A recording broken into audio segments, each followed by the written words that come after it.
Well, we've been waiting for this day. And as it arrived this morning, I woke up thinking, oh, God, what's going to happen? I think you're about to hear a conversation that's going to change your weekend. This is the game changer. Yes. 3 ladies from a little show on VH1 called Mob Wives. Now, I say it's a little show. It's a lot bigger than it was, but it has so much further to go because more and more people are catching on to the magic of this show. The magic of Mob Wives isn't always about fun and festivities. It's a lot of drama.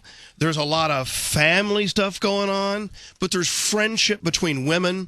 And there's conflict between women. And I think in everyday life, we all go through the same things. Mm-hmm. But these ladies take it to a whole new level. Well, we did ask the ladies to remove their shoes, and we don't have any drinks near them so as not to injure anyone. Exactly. So, no shoestrings allowed that's right. in the studio. From Mob Wives, we welcome Renee, Drita, and Big Ange. How you doing, ladies? Thank you. Thank you so much for waking up early and coming in here. Anytime. Well, thank you for the invite. Well, it's so fantastic to have you here.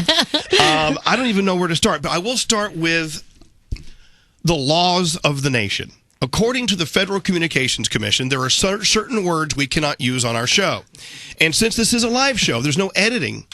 See you later. So there's no mother fudger? Oh, gosh. Seriously, heart attack. My heart skipped a beat right there. The word was fudge.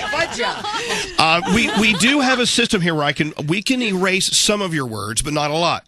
So what I'm going to do to entice you, not to use the F word, the C word, the S word, the S word, the MF word, the MF word. We have asked you to give us the name of your favorite charity, and I'm going to donate out of my pocket $1,000 to your favorite charity, each and every one of you. But with every curse word you use, it goes down $500. So it's like a game show. Okay. All right. Get the money on the table and we'll talk. Like a true mom wife. I love that. Renee Graziano, I will start with you. What charity are you playing for today? St. Jude's. St. Jude's. Oh, And- wonderful organization. And why? Well, because the children are our future, and we need to keep them healthy and happy in life. So whatever we could do for them, let's do for them. Drita Davanzo, is that how you say your name correctly? Yes. What is your charity you're playing for today? Autism awareness. Autism awareness. We will choose a wonderful, or we'll work with you to find a specific charity to send it to. Okay. They could use your help. Yes, and I want to help. Okay, so let's keep that F word away. I'm not talking. The No, rest no, you have to talk. What about you, Big Ange? What do you think? Breast cancer. Breast cancer. Yeah. Is there a specific charity you want to go for, or we'll just choose one after the show? You choose one. Okay, $1,000. Okay. But if it goes, one F word goes down to 500. I feel like a game show host. I know, it is. It's Do fun. you realize how good we are at games? So we're not going to say if there's money involved, we don't curse. We can't say nothing. I love it. I love it. Not to Well, curse. I'm very You'll be good. stressed. All right, you'll be good. Yeah, we know how not to curse. You know, for those people who are not familiar with Mob Wives, if you can just put it in a sentence or two, we'll start with you, Renee. Okay. What is this show about, and why Mob Wives? Well, my sister Jennifer is the creator and executive producer of the show, and what she decided to do is put 4 women who are going through the correctional, what is it called? Facility. Thank you. Facility. We're not going through the correction. I forgot. The lifestyle of the men behind bars and the exactly. women that represent them and Right. keep them. We hold them down. Okay. So it's real life. It's about our children and what we experience as women, and it's not about the men, but it is about the men. If you could understand that. Which sounds like it's about the glue behind the men. And they could have named it Housewives of Staten Island, but that just wouldn't be fitting, would it? No. Yeah. How do you approach other mob wives for something like this? Everybody knows each other. You just make that. You just say, "Hey, we want to put you on a TV show," and everyone's okay with that.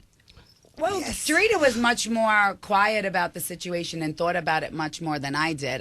This to me was a golden opportunity to speak up for the women that take the brunt end of everything. And I thought it was only fair that people glamorize the lifestyle, and I think I was one of the people that did that in season 1. But now I'm coming to realize it's not glamorous by any means. It's very hard on your family, and there's women that are suffering behind closed doors, and we have to help. But you're okay. You like, I would be afraid you'd get in trouble for helping. You know, Yeah. like you get in trouble for speaking your mind and saying things. I mean, They're all incarcerated. How much trouble? all right. Yeah, but you had a website too that you were developing in season 1 that was helping other women. That's Jail Mail Inc. We're not incorporated. We're incarcerated, and it's a greeting card service that will be up very shortly. We're still working on it. Now, Drita, you married a guy who is currently serving time. Yeah. He's currently serving time. So I guess this I is was only married 3 weeks. 3 weeks. Yeah, I was married. I got married July 17th, and Lee got arrested like August 3rd, and then he was just gone. He never even got bail, nothing, and I was pregnant. just was the beginning of my pregnancy. Wow. So because of that, I was only 23. you're qualified to be on this show. I mean, All I did, all I did was date street guys, so I know this lifestyle just like everybody else. But I Right. come from a completely different background. really, Oof. Like, Yeah, if very- I stole a pack of gum, my father would leave me to rot in jail. really. Now, are your parents familiar with what's going on right now? Yeah, of course. And- I was brought up in a very strict household, and the Albanians have a different way of life, and they're very, like, I wasn't allowed to have a boyfriend, nothing. The only man my father ever met was Lee. Like, it was no such thing, no boyfriends, nothing. I used to jump out the window to go out. We all did. Well, she has a cape. She does fly. I would tell say you. what she's not telling you. She jumped out the window on the 15th floor. You know? now, Big Ange, you got to get close to that Big microphone. Ange. Now, Big Ange, you seem to be sort of coming across this second season as the sort of the Peacemaker. the peacemaker in a way.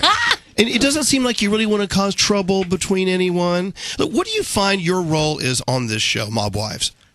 Trying to keep everybody calm, everybody getting along, because they're killing each other. They really are, or they're close to it. I'm not. Yeah, are you cool with Carla now?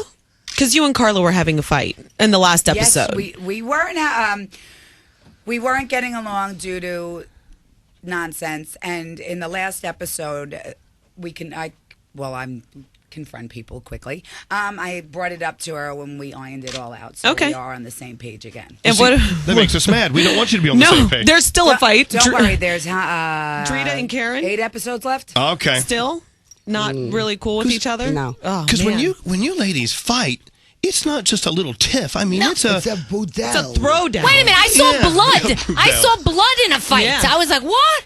I mean, for instance, Renee, your birthday party. I mean, people were ready. It was a beehive. People wanted to kill each other at your birthday party. Me and Drita are talking. Let's not talk about the birthday. No, I started it. No, that wasn't you. No, you didn't. I don't feel like you did. No, because your intentions, That's right. Ange, was good. You Yeah. always have good Genuine They were intentions. genuine, but you're dealing with Didn't people work that like out. to get beat up. But one of the saddest Oh. one of the saddest part about the birthday party show, and if you haven't seen the episode, I want you to watch Mob Wives. I didn't get any cake. Big Ange didn't get any cake. So I don't know if you've heard of the Cake Boss, Buddy. Yes. He has come up with. Scary, give me some music for this. Yeah, here we go. Buddy, the Cake Boss, has made a cake just for you, Big Ange. You get your cake. He wrote something special just for you. Oh Let's my see God, what I love this. Buddy the Cake Boss wrote. Read it into the microphone. What Buddy the Cake Boss wrote in your cake? I can't even say. Oh, Happy belated Renee. happy belated birthday to Renee. Yes, this is hysterical. that's for you, Angela. You get some cake. That's hysterical. That was really in my opinion, the funniest line from that episode. yeah. And I didn't get any cake. And I eat the cake. All right. It's beautiful. Thank you, Cake Boss. Now, like I said Thank you. before, I like the people cake are still boss. coming onto the show, so a lot of people haven't watched yet. And of course, that's our job to get more people to watch. What is it? What is this fascination from your end, baby, from all of us on the outside, with people from families who are have members incarcerated, or and your attraction? We assume there's an attraction to the bad boy. You're all shaking your heads like, and Big Ange is rolling her eyes. You grew up Yeah. watching the movies too, It's a fascination. Every The Godfather, all these movies, everybody's like obsessed with. Yep. I think it's the word mob in general that attracts people because everybody's always fascinated about it. It was a very secret lifestyle until 20 years ago, and we have nothing to do with exposing the lifestyle. That just became very public with the Daily News and everyone else. Right. So we will not take responsibility for publicizing this. We're speaking on a women's perspective of the show. Right. So the mob, if there is a mob, I'm not saying there is a mob, but if there's a mob, they're a great bunch of guys. Yeah. I just want to know if they're listening. They're nice guys. But what I'm saying is this isn't about the people really who are incarcerated. It's about the people who are left at home, who are keeping the families going. 100%. Who are waiting for the phone to ring. Maybe something happened to them in jail. I mean, and they never show that, and that's why, like, when I watch the movies and stuff, I'm like, driving for hours with crying kids. Do they ever show this? No. And when I watch the movies, I'm like, ugh, they have no idea. Like, everything's about the men, and they have no idea what the women and the kids go through. Yeah, but Drita, you showed it, I think, in the first season when Lee was in jail and he was telling you what he wanted. Yeah. You know, and he was giving you, like, this laundry list of things, like, that it was almost like demanding, get me this, get me that, you know? And it's like, I don't think that anybody really understood that there is that person holding down the fort at home. That, you know, 100%. Yeah, you have to do that for them, though, because you were committed to that relationship Because you're at the a time. superhero. Yeah. When you Take care of the kids, work, and take care of him, and just do everything. Yeah. That's lot your of work. job. For visits, travel 12 hours, It's not a fly joke. on planes, and then you have to be, when you get to the prison itself, what you go through to get in on the Ange, visit. tell them what you go through on What the about, visit. I want to know about Ange. conjugal visits. yeah, Ange, who are you We don't visiting? have that Oh, in we the- got to get into in that. In the federal system, You don't get to touch them? Really? No. Well, if any of you need to be done, I'll do you right here. Ange, I mean, what's the weirdest thing you've had to go through to visit someone in When prison? I had to go visit my uncle in Attica, I had on the bra. They had made me take off the bra because they had a wire. Right. I walked through with just a fur coat, and no shirt, and no bra, What? to the other side, and then gave me the clothes in a bag. Yeah. Wow. Oh my They're concerned you're goodness. gonna- Through with the coat on. Is it because they're concerned they're going to give information to you and get that information to someone else? It's not so much information, but it's like you bring things in. Like in Rikers Island, you literally, you have to bend over. Well, they You check have your What? cabin. They to bring your their chest clothes up. home? You have to do this. Oh my God, I'm gonna visit. I'm gonna go visit someone in Rikers Island today. I had a It's fist fight in disgraceful. Rikers It's Island. Yo, hold because on. of that. Slow down. Drita had a fist fight on Rikers Island. Drita's not True messing story. around. What'd you do? What's going on? Lee tells me, bring all this stuff home. So these bags, I'm going on a bus that's jam packed. So where am I putting the bags? I got to put it somewhere. So no one's going to be happy about that. I knew there would be an issue. I called it before it even happened. I said someone's going to fight with me over this, and that's what happened. Right off the bus, a bloodbath right on the side of it. And then he calls me and goes, "I've been calling after the visit. Where were you?" I said, "I don't know. Maybe scuffling in the street next to Yeah. Rikers Island." Yeah, they, Oh they my think it's all roses on Like, the oh, outside. your peaches and cream. Hey, let's talk about the glamorous side. There, furs, jewelry, crazy trips, big parties. I'm assuming an abundance of cash to buy whatever you really want without being caught buying whatever you really want. What were those? What's that like if you've been through that? For me, I grew up, I think both Angela and I were more, you could relate it more to the good fellas, how they treated their women with all the gifts.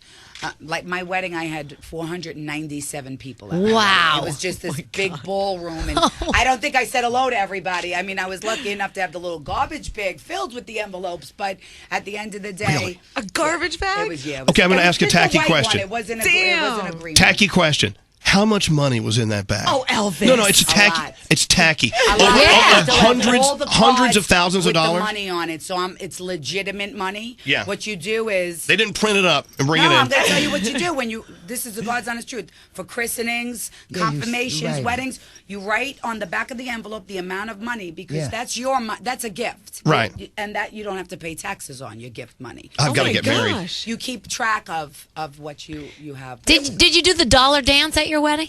The Italian dollar dance. Everybody, all the Italians, I thought do that dollar No. dance, and they throw They- dollars at they you while do. you're Dollar dancing. At my wedding? No, they, they do the $10,000 dance. I am so curious though. How much? Yeah, how- TJ. That is a good question. How much money did you get? You must know the number. Is it I like do know the number, but I'm not telling can't you. say Oh, Renee. No. It was enough for a down payment on a house. There you go. All right. Now, what about dating the dangerous guy? What is this attraction? I mean, you guys, all three of you could have been involved with guys your entire lives